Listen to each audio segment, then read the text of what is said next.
Y ahí es donde empezó nuestra investigación. Tras la entrevista con el hermano del fallecido, el señor Richard Allen, habíamos tomado bastantes notas sobre la exposición de los hechos, información sobre la víctima, los efectos personales que se encontraban en la escena del crimen y también la agenda del fallecido. Gracias a esto pudimos sacar una lista de nombres y lugares de cierto interés que podríamos investigar a continuación. Para ello, todos estos nombres y lugares los buscamos en la guía de Londres para encontrar la dirección donde se encuentran y poder ir a visitarlos próximamente. Si les interesa, les puedo enumerar estos lugares. Primero tenemos el Bishop's Finger, una taberna que se encuentra en el 18 centro-oeste de Londres. Aparece nombrada brevemente el jueves 8 de marzo en la agenda de la víctima, igual que John Egan, otro nombre que aparece en la lista y que era desconocido por el hermano de la víctima. Se encuentra en el 47 noroeste de Londres. Luego tenemos a Billy. Tras nuestra entrevista sabemos que era el secretario de la víctima, William Linhart, y se encuentra en el 61 centro-oeste. Luego aparece también nombrada la Embajada de Estados Unidos en la agenda, así que hemos buscado su ubicación. Se encuentra en el 18 sudoeste.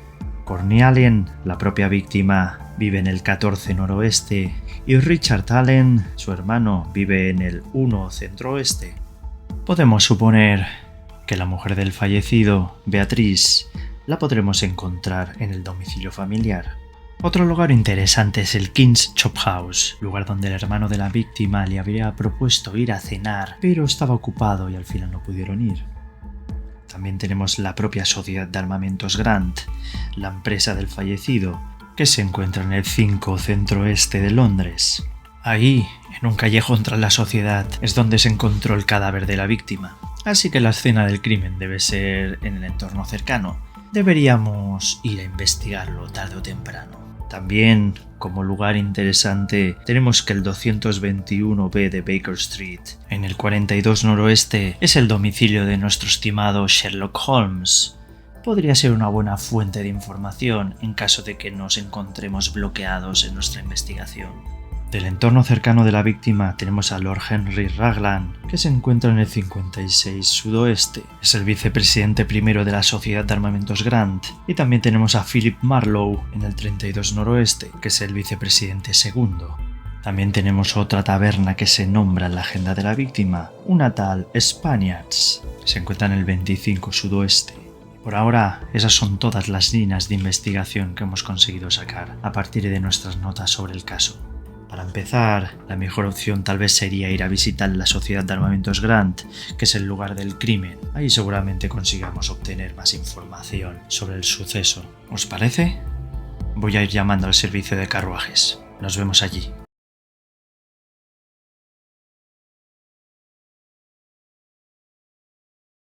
Encontramos al agente de policía Biddle detrás de la Sociedad de Armamentos Grant, en el callejón paralelo a Leonard Street. Me percaté de que había algo en el callejón. Inmediatamente supe que ocurría algo anormal. Se podría decir que es mi sexto sentido. Tengan cuidado de dónde pisan. Por aquí los adoquines están en muy mal estado. Hay muchas losas mal ajustadas. Todo para hacer que alguien tropiece y se caiga. Hemos recorrido casi 10 metros desde la escalera que conduce a las oficinas de la Sociedad Grant y llegamos a la intersección en forma de T con otro callejón que desemboca en Old Street. Fue justo aquí. Es triste decirlo, pero no era ningún bulto. La víctima estaba tumbada sobre la espalda con los brazos extendidos.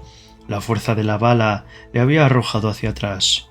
El maletín estaba justo al lado del cuerpo, a la altura de la cintura. A algunos metros estaba la cartera. El abrigo de la víctima estaba totalmente abierto y su reloj de bolsillo había desaparecido. Una parte de la cadena estaba aún atada a su abrigo. Estaba totalmente muerto, pero sus manos desnudas seguían estando calientes, lo cual significa que no llegué a tiempo por poco. Ahora pienso que el asesino tuvo que esconderse en ese almacén, justo al final del otro callejón. Creo que cuando la víctima se acercó, se abalanzó sobre ella y disparó a bocajarro. Como pueden ver, no hay más que 1,5 metros entre el almacén y el lugar donde se encuentra el cuerpo. Damos las gracias al agente de policía Biddle por el tiempo dedicado. Vuelve a hacer su ronda, pero nosotros nos quedamos unos instantes en el lugar del crimen. Desde el almacén, Wiggins nos llama. Parece que Scotland Yard y nuestro asesino han sido muy descuidados. En la palma de su mano hay 2 colillas de cigarro en las cuales podemos leer las letras doradas B &H. El extremo ha sido pisado alrededor del filtro. Satisfecho, Wiggins propone que vayamos a las oficinas de la Sociedad de Armamentos Grant para interrogar al secretario particular de Allen. Nuestra entrada, poco ortodoxa, por la escalera trasera, sobresalta a un hombre joven que nos encontramos en el pasillo. Es rubio, con rasgos agradables y por suerte resulta ser el objetivo de nuestra búsqueda. Es William Linhart. Una vez hechas las presentaciones y después de entrar en su despacho, Wiggins empieza a interrogarle. ¿Qué hacía el señor Allen en el callejón? Cuando trabajaba hasta muy tarde por la noche, salía por detrás. Andando, está muy cerca de Old Street, donde hay mucha más circulación y donde hay más posibilidades de encontrar un carruaje. Lo que significa que a cualquiera que conociese las costumbres del señor Allen, los empleados de la sociedad seguramente, incluso también los contactos de la empresa, podrían estar al corriente de ese hábito. Sí, por supuesto. Esa noche el señor Allen tenía una cita con el capitán Egan a las 8:30. ¿Puede decirnos quién es el capitán Egan? Es el ingeniero de artillería naval, encargado de los contratos comerciales para el almirantazgo. ¿Sabe usted cuál era el objetivo de esa cita? El señor Allen y él se veían a menudo para hablar sobre un proyecto especial emprendido por el almirantazgo unos meses atrás. Pero yo no estaba al corriente de esa cita en particular. El señor Allen tenía por costumbre informarle del avance del proyecto, pero siempre durante el día, y siempre era yo el que le fijaba las citas y le preparaba las carpetas. Ese día me había pedido de hecho la carpeta P-10, y me sorprende, porque yo no estaba al corriente de la cita con el capitán. ¿Podría hablarnos de ese proyecto especial? Es totalmente secreto, pero creo poder decir que se trata de la fabricación de un nuevo cañón de a bordo. ¿Tenía problemas con el proyecto? Ninguno que yo sepa. Sin embargo, la seguridad inquietaba bastante al señor Allen. Aunque vendamos armamento a potencias extranjeras, hay algunas armas que pertenecen exclusivamente a nuestro propio gobierno. El proyecto número 10 formaba parte de estas últimas. ¿Las inquietudes del señor Allen respecto a la seguridad estaban basadas en algún incidente o implicaban a alguien en particular? Todo el mundo conoce la existencia del proyecto, así que pienso que se esperaba, digamos, un poco de espionaje. Convocó a Lord Raglan para hablar del tema después de ver a gente extraña merodeando por los alrededores de la fábrica del 12 de Deverell Street. ¿Por qué la fábrica estaba bajo vigilancia? Todos los datos técnicos, los proyectos, las fórmulas, todo estaba ahí. Nuestras oficinas son únicamente de ámbito administrativo. No tenemos ningún documento confidencial. El hermano del señor Allen piensa que tenía una aventura en el momento de su muerte. Sabiendo que se trata de un asunto peliagudo, ¿sabe quién podría ser la dama en cuestión?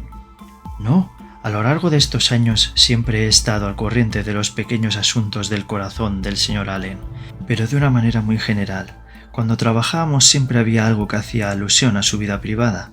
Por ejemplo, justo después de la apertura de la Feria Internacional del Armamento, recibió una carta perfumada escrita sobre papel rosa. Más tarde, durante el día, me estaba dictando una nota para Lord Raglan cuando se paró, cogió la carta y olió profundamente el perfume, y dijo en voz alta: «Las mujeres se suelen unir en matrimonio solo por un título, pero no siempre se enamoran». Luego empezó a reírse y continuó dictándome la nota.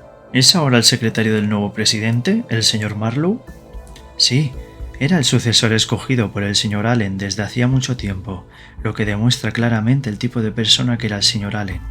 No tuvieron tiempo para establecer una relación de amistad entre ellos, y sin embargo, reconoció la extraordinaria labor del señor Marlowe y lo designó como su heredero, por así decirlo. Muy bien, gracias señor Linhart, nos ha ayudado mucho.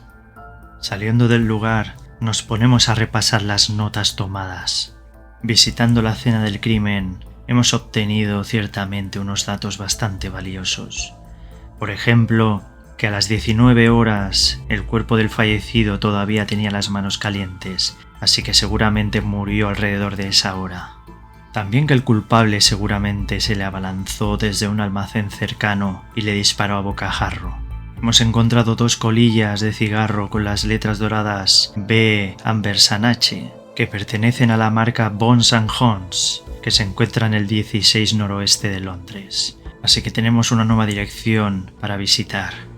También nos han dicho que el señor Allen solía salir por las noches por la parte de atrás de forma habitual, así que todos los trabajadores de la sociedad conocían esto. Parece ser que el capitán Egan es ingeniero de artillería naval y estaba trabajando en un proyecto secreto junto al fallecido. Parece ser que trataba sobre un nuevo cañón de a bordo para el gobierno. Él se encuentra en el Almirantazgo, así que es otro posible lugar que podríamos visitar. Se encuentra en el 10 sudoeste de Londres. ¿El señor Allen estaba preocupado por su seguridad? Parece ser que alguien le estaba espiando. Parece ser que había gente extraña merodeando por los alrededores de la fábrica. La conversación con su secretario también nos ha dado a entender de que el fallecido y su amante se conocieron justo después de la Feria Internacional de Armamento, que ocurrió el 4 de marzo de este año. Además, parece que el fallecido confiaba en el señor Marlowe, ya que lo nombró heredero y por eso es el nuevo presidente actualmente. Bien, con esta información debemos escoger un nuevo lugar para ir a investigar, así que decidimos empezar a tirar del hilo relativo al capitán Egan. ¿Por qué? Porque el fallecido y el susodicho tenían una cita el mismo día que ocurrió su muerte y además tenían un proyecto secreto entre manos para el gobierno. Así que es muy posible que sepa algo que tenga que ver con su muerte. Voy a ir llamando al carruaje. Nos vemos allí.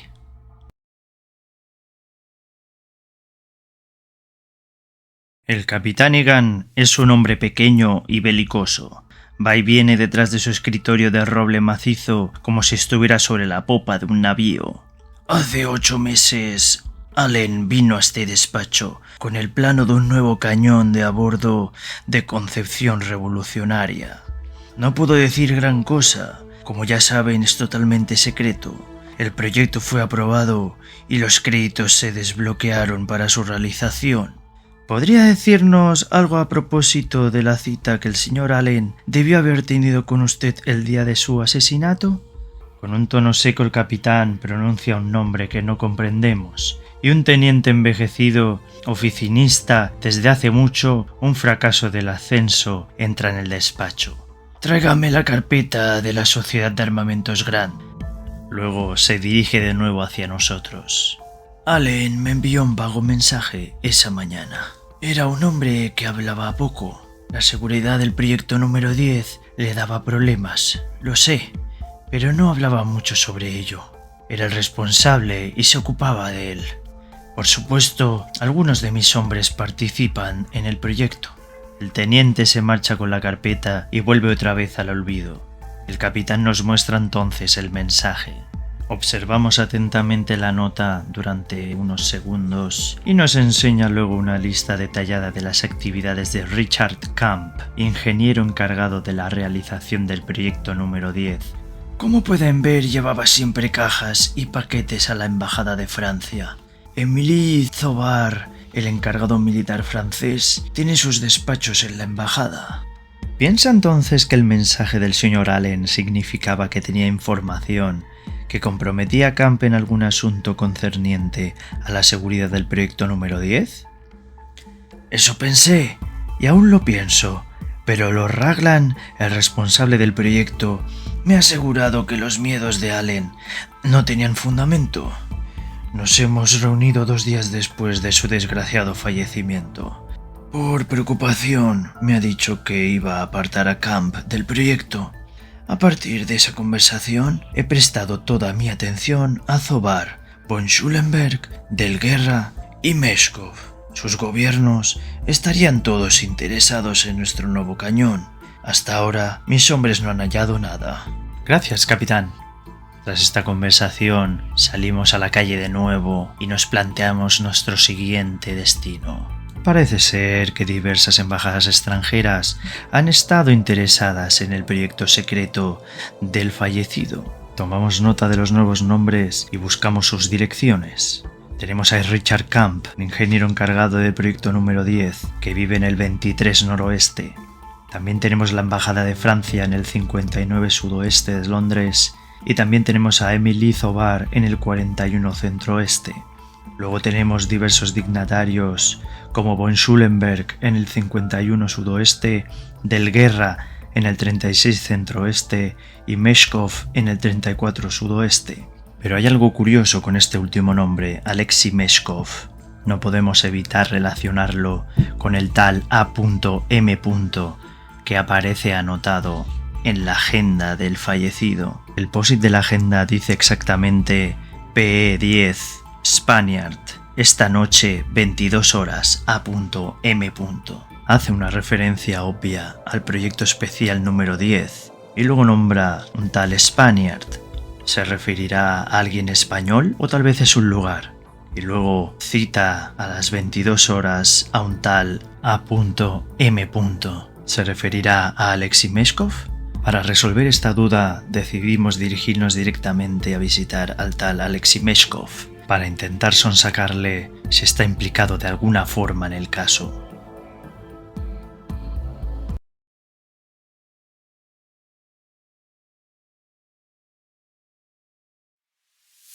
Nos dirigimos al apartamento de Alexei Meshkov y nos atiende un gigante con uniforme de cosaco que habla en un idioma probablemente ruso, del cual solo entendemos Meshkov y Da Meshkov.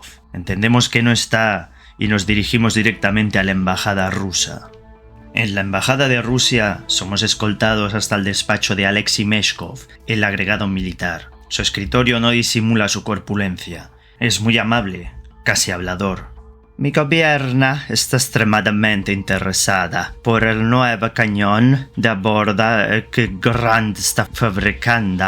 No lo puedo negar. Hemos hecho negocios con el señor Allen en el pasado y siempre hemos estado satisfechos. El zar, que Dios le guarde, tiene vastas fronteras que proteger y una inmensa flota que armar. Le doy como ejemplo los Balcanes.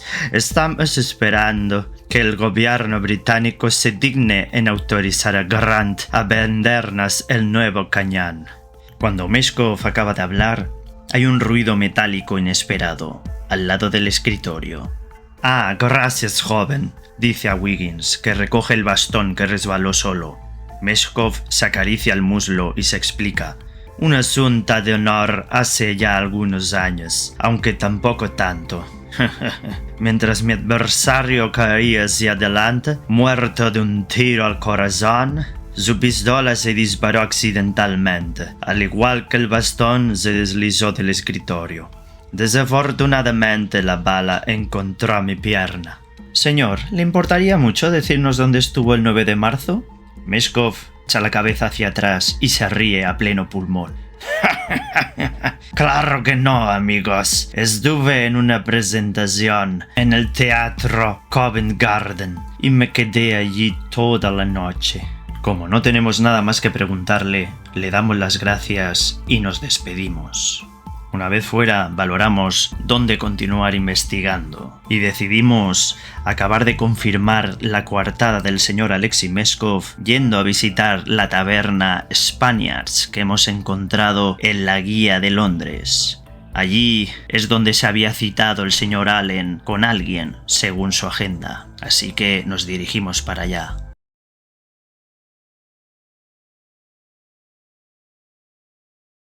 El propietario del Spaniards es un chico de lo más cooperativo cuando hay propinas de por medio. Mientras que consulta su registro, esperamos en el bar bebiendo una cerveza a sorbos. La noche del 9 de marzo hubo dos señores con las iniciales A.M. que reservaron una sala privada, nos dice cuando vuelve. Alexander Miskin y Anthony Mariano. ¿Puede decirnos cómo encontrarlos? No les había visto nunca antes y no les he vuelto a ver desde entonces. ¿Puede describírnoslos? Pues puede que sí. El 9 de marzo era hace unos días. De nuevo, volvemos a sobornarle. Sigue divirtiéndonos el ver hasta qué punto una libra puede hacer recobrar la memoria. Alexander Miskin era una especie de gigante. Cojeaba ligeramente y hablaba con acento. Llegó a las 21:00 horas y pidió la cena. Un inglés que tenía alrededor de 30 años, diría yo, se unió a él más tarde. Miskin y el inglés llevaban ambos maletines idénticos. Cosa curiosa, Anthony Mariano también comió y se reunió con otro hombre. Había reservado a las 20:30 horas. ¿Podría describirnos a Mariano? Pues tendría la misma edad que el inglés, unos 30 años. Veamos, piel curtida, socarrón, de talla media. Le damos las gracias por estos datos y nos preparamos para salir cuando nos vuelve a llamar para recordarnos que no hemos pagado las consumiciones. En fin, añade viendo la mirada feroz que le dirige Wiggins y haciendo sonar las monedas en su mano, remata. Digamos que ya estamos en paz.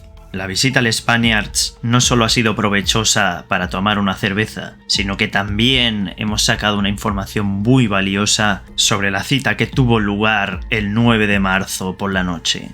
Por la descripción que nos ha dado el propietario, podemos asumir de que el señor Allen no estuvo presente, así que el POSIT que contenía su agenda es posible que no fuera suyo. ¿Dónde encontró el señor Allen esa nota donde dos personas se estaban citando?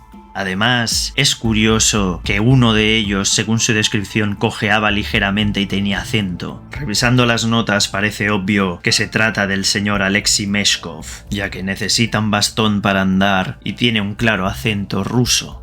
El supuesto Alexei Meshkov se reunió con un inglés joven de 30 años y ambos llevaban maletines. Parece algún tipo de intercambio o trato entre ellos. Además, por si fuera poco, el sospechoso se registró como Alexander Miskin, un nombre que al buscarlo en la guía de Londres no aparece. ¿Sería un nombre falso? ¿Una especie de tapadera de Alexei Meshkov? Es curioso porque tiene las mismas iniciales que él.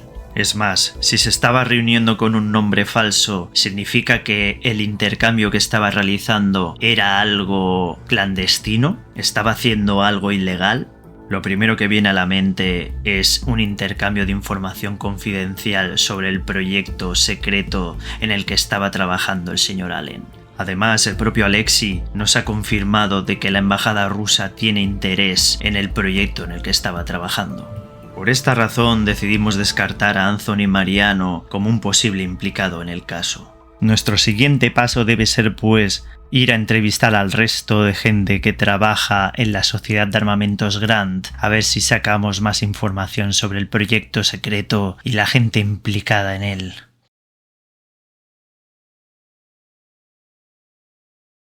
Pasamos delante de un montón de equipaje en el pasillo para encontrar a Philip Marlowe en mitad del salón, balanceando un palo de golf, un Machiniblik a primera vista. Es un hombre muy animado, de unos 45 años. Nos dice que tiene prisa por irse al campo, a casa de Sir Clayton Partridge, y que le gustaría que fuéramos breves. Le hablamos de su ascenso a la presidencia de la sociedad. Allen y yo estábamos de acuerdo en ese punto. Cuando él se retirara, yo le sucedería. De hecho, es la única razón por la que entré a formar parte de la sociedad hace ya 3 años. ¿El señor Allen tenía pensado, por lo tanto, retirarse pronto? No, en absoluto.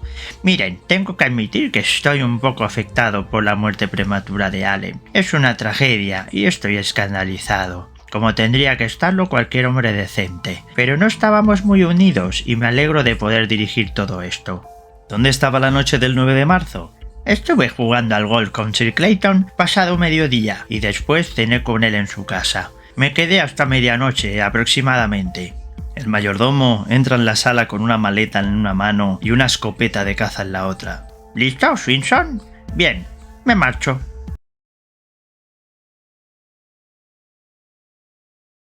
El mayordomo de los Raglan, Bunting, nos hace entrar y esperar en el despacho.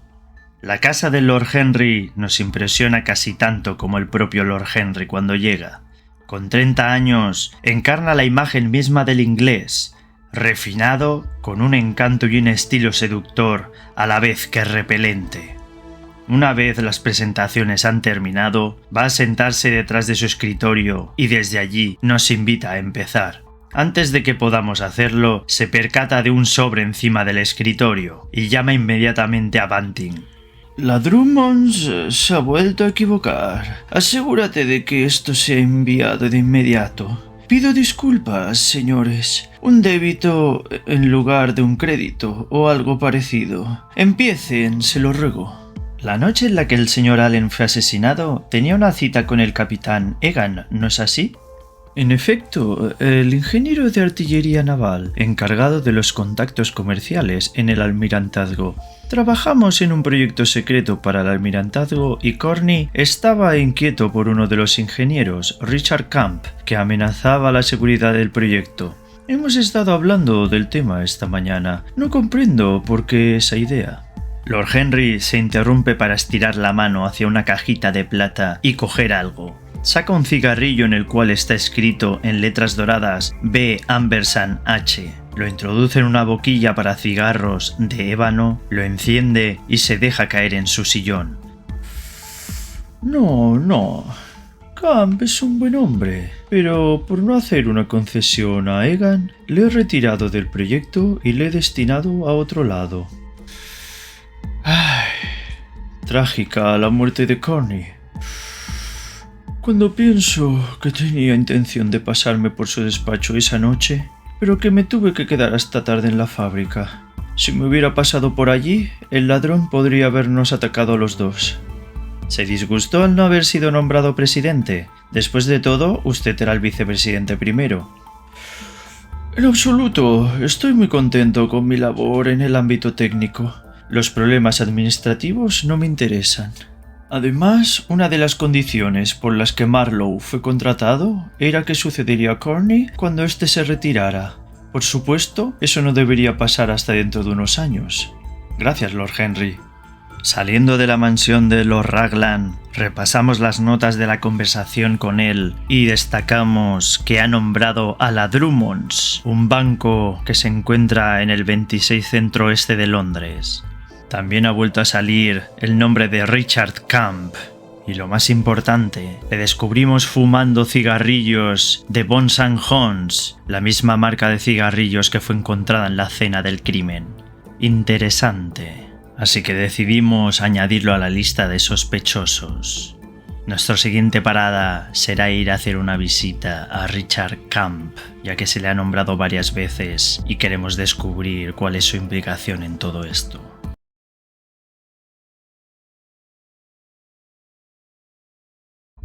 Encontramos a Richard Camp con un aspecto totalmente abatido en el salón de su apartamento de soltero, intentando sanarse de un resfriado. Mientras que vierte una cucharada de elixir mágico del Dr. Sahari, empieza a estornudar repetidas veces y derrama el líquido en la pechera de su camisa.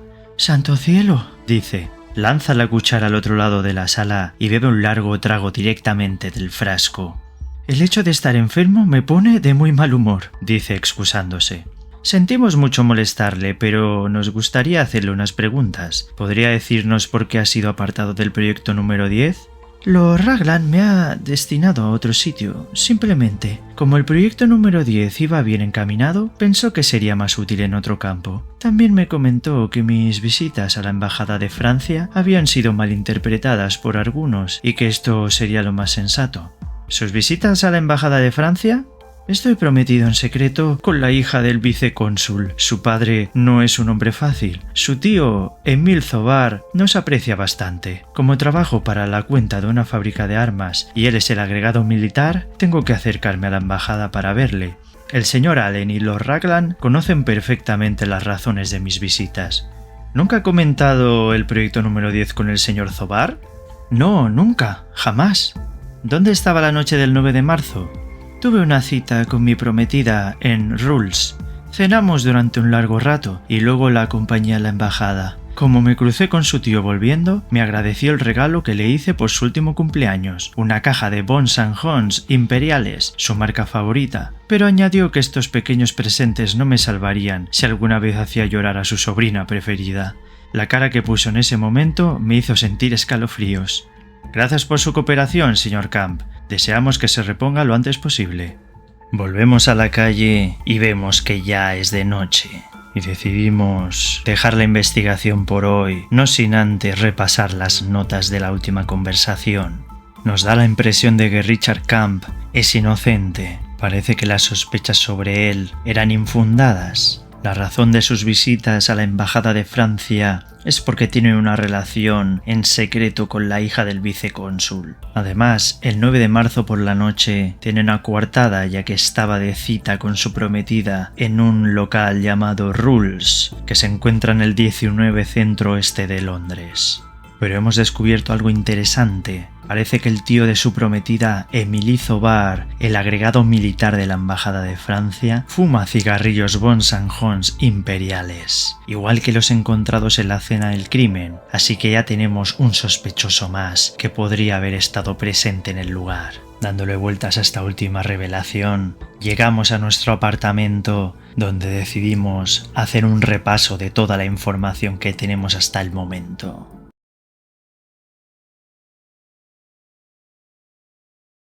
Después de un día ajetreado de investigaciones, decidimos hacer repaso del estado actual de los diferentes hilos de investigación que tenemos en marcha. Como bien sostiene nuestro querido Sherlock Holmes, los pequeños detalles son, con mucho, lo más importante.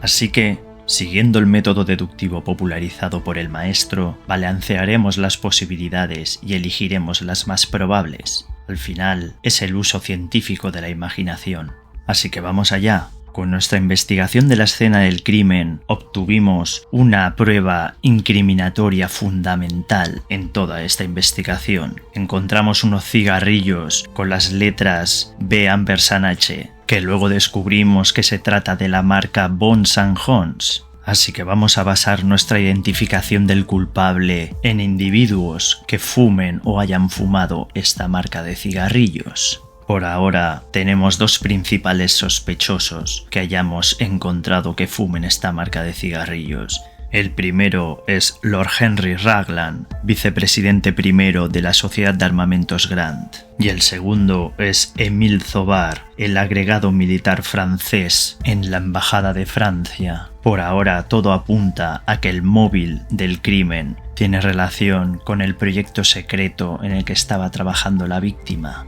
El proyecto especial 10 en manos de la Sociedad de Armamentos Grant y del Almirantazgo de Londres.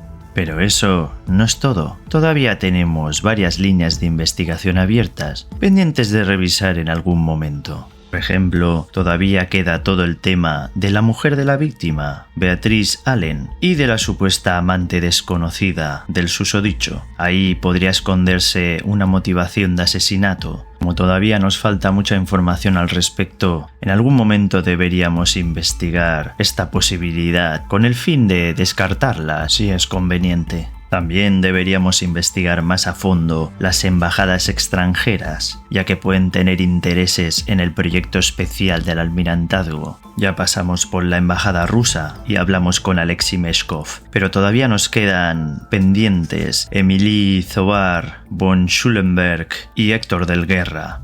Sobre el personal de la Sociedad de Armamentos Grant, ya hemos cubierto gran parte de los personajes. Hablamos con Philip Marlowe, con Lord Henry Raglan, con el Capitán Egan, con William Linhart y con Richard Camp, pero podríamos también hacerle una visita a Sir Clayton Partridge, que tiene una estrecha relación con Philip Marlowe. Luego, también tenemos bien ubicados una serie de lugares de Londres que podríamos hacer una visita en algún momento. Ya hemos visitado la taberna Spaniards y también el Almirantazgo, pero podríamos ir a la taberna Bishop's Finger, al teatro Covent Garden, a la fábrica de tabaco Bon Sanjons, al banco Drummond's, al restaurante Rules y a la propia fábrica de armamentos Grant que todavía no hemos visitado. En fin, tras este pequeño repaso, nos vamos a descansar, ya que mañana va a ser un día intenso de investigación. Nos vemos, usted y yo, aquí, al amanecer. ¿Le parece bien? Buenas noches.